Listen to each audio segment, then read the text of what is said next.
The story of Cinderella. In a faraway kingdom, there lived a kind and gentle girl named Cinderella. She lived with her wicked stepmother and two jealous stepsisters who treated her poorly, making her do all the housework.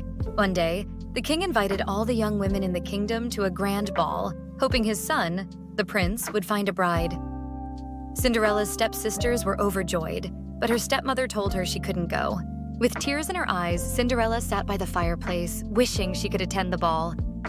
That's when, in a flash of light, her fairy godmother appeared.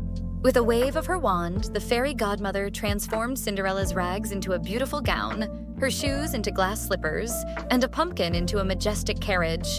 The fairy godmother warned Cinderella that the magic would wear off at midnight, and she must return home before then.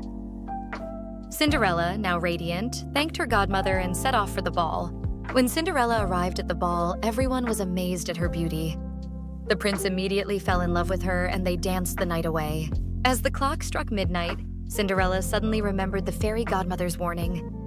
She rushed out of the ballroom, leaving behind one of her glass slippers on the stairs. The next day, the prince set out with the glass slipper, determined to find the mysterious girl he had danced with.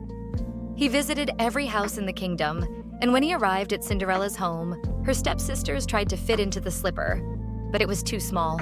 When the prince finally tried the slipper on Cinderella, it fit perfectly. He knew she was the one, and he asked her to marry him. Cinderella and the prince were married in a beautiful ceremony. The entire kingdom celebrated as they lived happily ever after. From that day on, Cinderella was no longer a servant. She and the prince ruled the kingdom with kindness and love, and they lived happily ever after.